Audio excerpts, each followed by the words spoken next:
आपने बहुत दफ़ा सुना होगा कि फ़लाँ दवाई ले लें, आपका इरेक्टाइल डिसफंक्शन जो है वो ठीक हो जाएगा, मर्दाना कमज़ोरी बिल्कुल ठीक हो जाएगी। इसी तरह हकीम हज़रात भी बहुत सारे कुश्ते ऐसे देते हैं जिसकी वजह से वो कहते हैं कि आपकी जो इरेक्शन है वो बिल्कुल ठीक हो जाएगी, आपके अज़दवाजी ताल्लुकात बिल्कुल नॉर्मल हो जाएंगे। लेकिन आज हमने उन 5 चीज़ों को डिस्कस करना है जिनको आप अपनी रोज़मर्रा ज़िंदगी में प्रैक्टिस करके अपनी सेक्स लाइफ को, अपनी इरेक्शन को बहुत ज़्यादा बेहतर कर सकते हैं।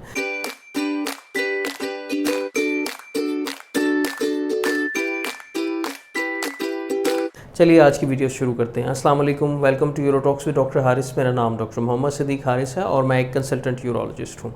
सबसे पहले हमारे लिए जानना ये ज़रूरी है कि इरेक्शन कैसे होती है या तनाव कैसे पैदा होता है। जब भी एक दिमाग से इरेक्शन का सिग्नल जाता है या सेक्सुअल स्टिमुलेशन होती है, उस सूरत में मर्दाना जो नफ्स है या पीनस है उसके अंदर मौजूद मुख्तलिफ़ किस्म की बहुत सारी खून की रगें होती हैं जो खुल जाती हैं, उनके अंदर खून आना शुरू हो जाता है और जब वो खून फुल हो जाता है तो इरेक्शन आपको अचीव हो जाती है। और कुदरत ने ऐसा निज़ाम बनाया होता है कि जब भी इरेक्शन होती है तो वहाँ खून का बहाव आकर ठहर जाता है। जब तक सेक्सुअल एक्टिविटी पूरी नहीं होती तो वो खून वहाँ पर ठहरा रहता है और जैसे ही आपकी इजैकुलेशन होती है तो खून वापस रिटर्न हो जाता है। कुछ लोगों के अंदर जो उन इरेक्शन है उसकी वजह ये भी होती है कि उनकी जो ब्लड वेसल्स हैं वो अच्छी तरह स्ट्रेच नहीं होती, खुलती नहीं है, जिसकी वजह से ब्लड फ्लो उधर कम रहता है और उसके नतीजे में उनको इरेक्टाइल डिसफंक्शन का सामना करना पड़ता है।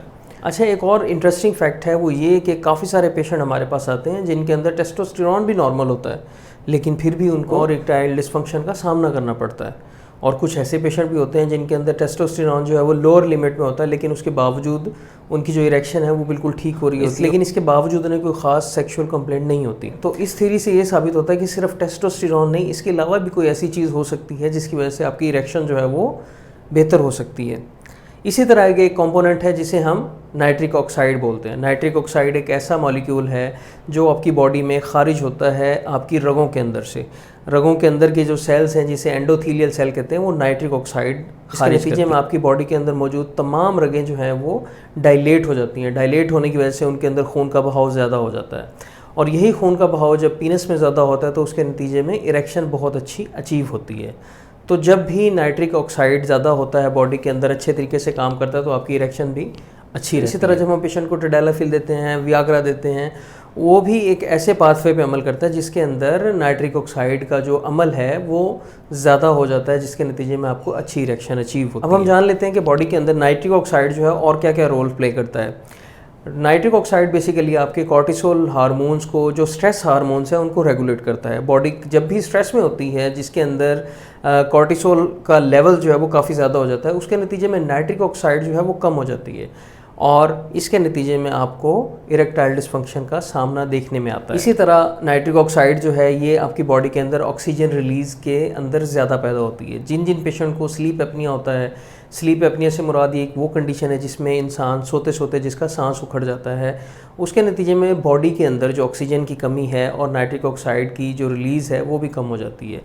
देखने में आया है कि काफ़ी सारे पेशेंट जो स्लीप एपनिया के होते हैं वो हमारे पास इरेक्टाइल डिसफंक्शन के साथ ओपीडी में प्रेजेंट करते हैं। नाइट्रिक ऑक्साइड जो है बेसिकली ये आपके दिमाग से, पिट्यूटरी ग्लैंड से एलएच हार्मोन की प्रोडक्शन को मेंटेन करता है, उसको इंक्रीज़ करता है, जिसके नतीजे में टेस्टोस्टेरोन प्रोडक्शन का सिग्नल टेस्टिस में जाता है और टेस्टोस्टेरोन प्रोडक्शन होती है। नाइट्रिक ऑक्साइड इसके अलावा इंक्रीज़ करता है इंसुलिन सेंसिटिविटी को।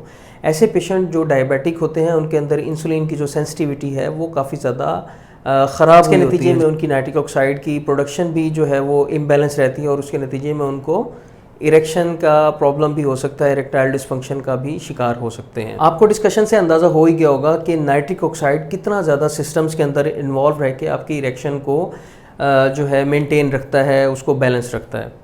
अब हम जान लेते हैं कि वो कौन से ऐसे कुदरती तरीके हैं, कौन से ऐसी 5 चीज़ें हैं जिनको आप नॉर्मली प्रैक्टिस करके अपनी जो सेक्स लाइफ है इसको इम्प्रूव कर सकते हैं, आपकी इरेक्शन को बेहतर बना सकते हैं और अपने इरेक्टाइल डिसफंक्शन को रिवर्स कर सकते हैं। तो सबसे पहले नंबर पे आती है बात कि आप अपनी लाइफस्टाइल को बेहतर बनाएं। लाइफस्टाइल को बेहतर बनाने के लिए सबसे पहले आप एक्सरसाइज करें। आप रेगुलर एक्सरसाइज करें, डेली कम से कम 5 दिन आधे घंटे की कोई ना कोई एक्टिविटी करें, एक्सरसाइज करें, जिसके नतीजे में आपकी बॉडी के अंदर सर्कुलेशन भी ज़्यादा होगी, आपकी बॉडी के अंदर जो टॉक्सिन्स मौजूद हैं वो भी ख़त्म होंगे और आपकी ब्लड वेसल्स के अंदर खून का बहाव बहुत अच्छा हो जाएगा, जिसमें आपकी जो इरेक्शन है वो बहुत अच्छी हो जाएगी।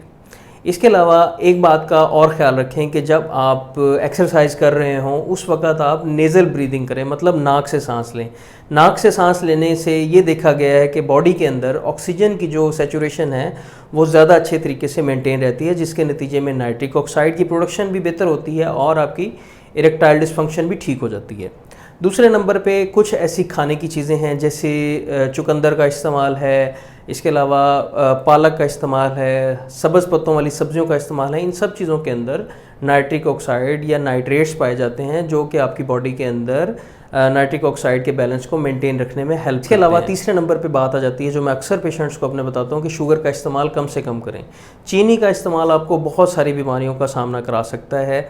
आपकी ब्लड वेसल जो आपकी खून की नालियाँ हैं वो सारी तंग हो सकती हैं। अगर खुदा न खास्ता आप डायबिटिक हैं तो इस सूरत के अंदर आपकी जो रगें हैं वो बहुत बुरी तरह मुतासिर हो सकती हैं और उसके नतीजे में आप इरेक्टाइल डिस्फंक्शन का भी शिकार हो सकते हैं और मुख्तलिफ़ किस्म के मज़ीद मसाइल का सामना करना पड़ सकता है। अपने आप को रिलैक्स रखें, स्ट्रेस फ्री रखें।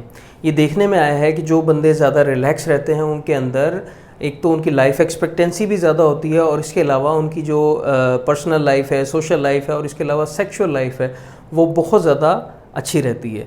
जैसे ही आपकी बॉडी के अंदर स्ट्रेस होता है तो स्ट्रेस हार्मोन्स जो हैं आपकी जो इरेक्शन है उसको बहुत बुरी तरह मुतासिर करते हैं, जिसके नतीजे में आप अपनी जो इरेक्शन है उसको भी काफ़ी दफ़ा तो लोग ये भी एक्सपीरियंस करते हैं कि उनको लिबिडो ही नहीं होती, मतलब उनका दिल ही नहीं करता हम बिस्तरी करने का। इसके अलावा 5वें नंबर की जो चीज़ है वो ये कि आप अपनी नींद को बेहतर करें।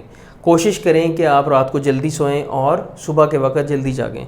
मतलब ज़्यादातर आपकी जो नींद का हिस्सा है वो रात के अंदर मुश्तमिल हो और कम से कम 8 घंटे की नींद, 7 से 8 घंटे की नींद बहुत अच्छी होती है आपकी बॉडी को फिट रखने के लिए। पूरे दिन का जो भी स्ट्रेस होता है बॉडी के अंदर उसको ख़त्म करने के लिए एक अच्छी नींद का होना बहुत ज़रूरी है और इसी तरह अच्छी नींद है उससे आपकी बॉडी के अंदर जितने भी हार्मोनल इम्बैलेंसेस हैं वो बेहतर होना स्टार्ट हो जाते हैं, जिसके नतीजे में आपकी जो इरेक्शन है वो भी बहुत ज़्यादा इम्प्रूव होती है। वो कौन सी 5 चीज़ें हैं जिनको आपने प्रैक्टिस करनी है, मैं दोबारा रिपीट कर देता हूँ। नंबर 1, आपने अपनी एक्सरसाइज की रूटीन बनानी है और एक्सरसाइज करते हुए आपने नेज़ल ब्रीदिंग करनी है। दूसरे नंबर पे आपने ग्रीन लीफी वेजिटेबल्स का इस्तेमाल करना है, जिसके नतीजे में आपकी बॉडी के अंदर नाइट्रेट्स ज़्यादा होंगे। तीसरे नंबर पे शुगर से बचना है। चौथे नंबर पे स्ट्रेस फ्री रहना है, स्ट्रेस नहीं होने देना अपने आप को। और 5वें नंबर पे अपनी नींद को बेहतर बनाना है। ये वो तमाम चीज़ें में आपकी बॉडी के अंदर नाइट्रिक ऑक्साइड की प्रोडक्शन जो है वो नॉर्मल होगी, बेहतर होगी, जिसके नतीजे में आपकी सेक्स लाइफ काफ़ी अच्छी होगी। ऐसी चीज़ जिसका मैं बहुत ज़्यादा लोगों को समझाता हूँ वो ये कि अगर खुदा न खास्ता आप स्मोकिंग करते हैं तो स्मोकिंग बिल्कुल छोड़ दें। स्मोकिंग आपकी स्पर्म्स की बहुत बड़ी दुश्मन है, स्मोकिंग आपकी ब्लड वेसल्स की बहुत बड़ी दुश्मन है। तो जहाँ जहाँ पे खून की रगें होंगी वहाँ वहाँ स्मोकिंग के जो है मनफी असरात देखने में आएंगे। इसके अलावा अगर आप शराब नोशी करते हैं तो शराब नोशी से भी बिल्कुल गुरेज करें। आई होप आपको वीडियो पसंद आई होगी। इसी तरह हेल्थ से रिलेटेड वीडियो देखने के लिए मेरे चैनल को लाजमी सब्सक्राइब करें।